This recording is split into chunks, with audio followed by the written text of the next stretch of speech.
in the Women's World Cup. It's called the Women's World Cup. We have a new superstar, the Canada midfielder Quinn, goes by the name Quinn. Wasn't the name that Quinn was born with, but Quinn has been heralded, celebrated this week as the first transgender, non-binary footballer to play in the Women's World Cup. To which my response when I read this was, hang on a second, hang on. Is she they, whatever, is she a biological male? No, it turned out she's a biological female. Not she, so. So what is she? Well, whatever they'd like to go. Let's go. Well, hang on. Just to be clear. I think, Quinn. I haven't asked a question. They and Quinn. I haven't asked a question yet. She is a transgender non-binary. Mm-hmm. What is that? Well, how can you be transgender and non-binary? Because that's what they are. I thought non-binary meant you were neither one nor the other. What Quinn also is an Olympic medalist. Hang on, sorry. I thought transgender meant you literally male to female, female to male. Turns out the non-binary is not the same as transgender, or it is. I don't want to put words in their mouth, but I would say that's probably because they're not allowed to take the correct amount of testosterone because they are still playing in the women's team. And so I would assume they are saying they're non-binary. Testosterone. No, doesn't want to exactly, that's what I'm saying. So Quinn doesn't want to be male. Because Quinn can't compete. Quinn is a female playing against females, but now doesn't want to identify as a woman. Because you won't let her play on the male team. No, you're missing team. the point. She doesn't want to play on the male team. But she's not actually Quinn might like to do that. No, Quinn wants to be an ex-woman, Alex. Piers, hang on, Paula. No. Who's upset Paula, about this? Stop being mean by interrupting. I'm coming to Alex. Alex, I just want to get my head around this. She's a transgender, non-binary ex-woman. So my question is, if you're no longer identifying as a woman, what are you doing playing in the Women's World Cup? Not my title. That is the official title of a tournament. She doesn't qualify. They don't qualify, even though there's only one of them. They don't qualify for the Women's World Cup because they used to be a woman, but now they don't want to be a woman. So now we have to call them they for being a transgender, even though they're non-binary, and they're still playing in the Women's World Cup, and we're all supposed to go, well done, Quinn, what a moment! What a moment! But no one's quite sure what we're celebrating. Quinn. Alex, what are we celebrating? The rules change all the time. It's like we're bestowing upon people who have gender dysphoria some sort of magical, extra special power that normal people don't have. And I don't care, frankly, how many goals have they scored? You know, that's more interesting if you're a professional. Paula, why is someone who doesn't consider themselves a woman in the Women's World Cup? Explain to me. Because where else are they going to be able to? In a trans or non-binary tournament. I don't see one, and I certainly don't see I keep one. being told there are millions. I keep being told there are millions of trans people now around the world. Great, have your own tournament. So, Piers, if you and I want to set one up, then I'm all for that. Swimming, you've just done it today. Fantastic. So why don't we do that? Great. So instead of being angry... you accept they shouldn't be competing? No, I do not accept in Quinn's that. Case, no, I do not accept that. Quinn's you asked me, what options did this person have? Quinn? None was my answer.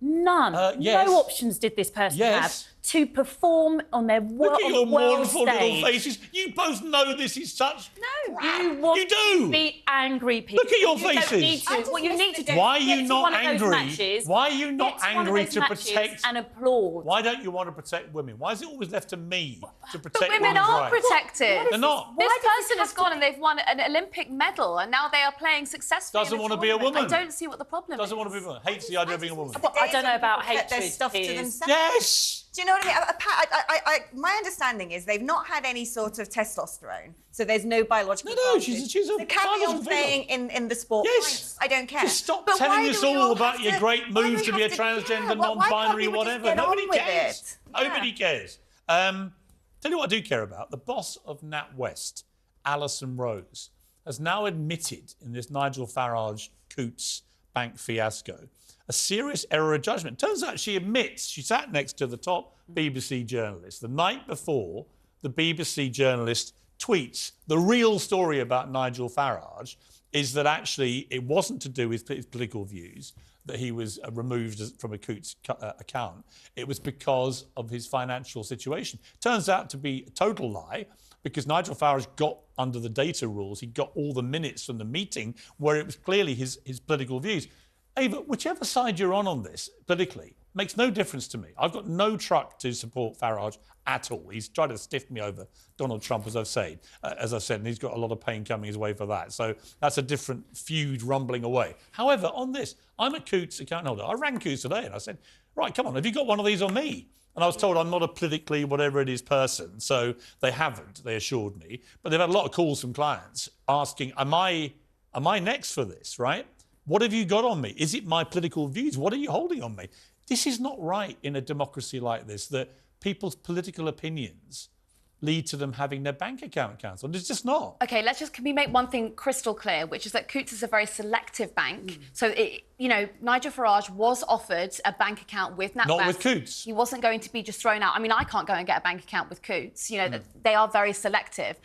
But however, her briefing, the CEO briefing, the BBC business journalist, is absolutely she has to go, doesn't she? Extraordinary. I mean, to me, I can't understand how you can talk about someone's financial matters. Totally agree. I don't understand. Paula, on that alone, it's just a massive breach of his privacy. And I have to say, and it's on the record now, you called it last week, Piers, right, when we discussed this. You did. Yeah. And you're absolutely right to have said what you did last week, because it's just uncomfortable, whichever way you look at it. Completely wrong. Whether it's somebody in the street or Nigel Farage or the Queen. I mean, the Queen used to back someone in the street, though. Let's talk about this in proportion. Because No. I read through every word of their meeting, and Alex, the truth is, you know Nigel well, the truth is there was nothing in there other than apparently he knew Donald Trump. He liked Novak Djokovic's tweet. I mean, the whole thing was ridiculous. But, I mean, it's a personal vendetta, isn't it? And the problem, and what we've actually found out since Nigel told the world about this story, is this is happening to countless normal people. Yeah. And it's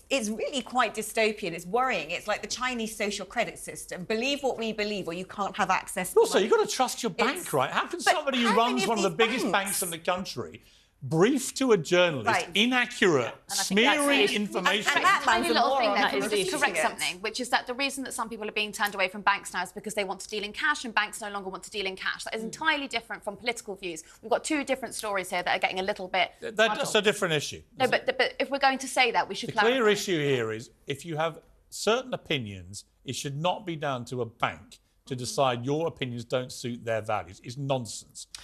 Because by the way, his views are shared by about 16.5 million people in this country. To be fair, I do get to choose who I bank with. So, for example, I'm aware of one bank, and I think it's the Cooperative Bank, if they still do, that were very clear and ran an advertising campaign about how they would invest your money in environmentally friendly, for example, projects. That's a good thing, and I can choose whether I want to bank with the Co-op or not. They should also have the opportunity to decide whether they want me as a customer. But hold on, when this is on the other foot, and a bakery in Ireland says, I don't want to bake a gay wedding cake. All hell broke loose. Suddenly all hell breaks loose. We are talking about, if we're talking about race, if Coutts by the way, said, this has happened to Jeremy. This happened to Jeremy Corbyn. Just imagine what would have happened. If Coutts has said, I don't want to bank with you because you're white, or I don't want to bank, or you to bank with us because you're gay, then of course we're having a different conversation. They're not having. You cannot compare what Coutts did to that case. All right. Are we all agreed though that this boss should probably not be in her job?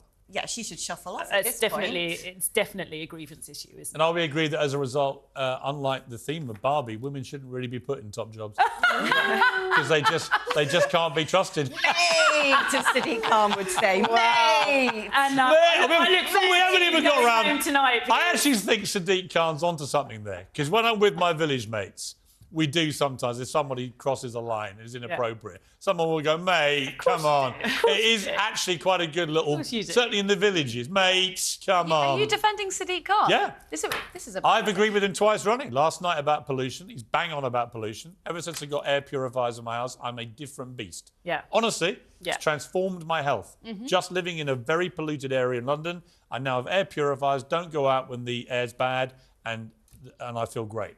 And I tell everyone who's out there who's got problems with red eyes, streaming, sinus, all that stuff you think may be hay fever, I bet it's pollution.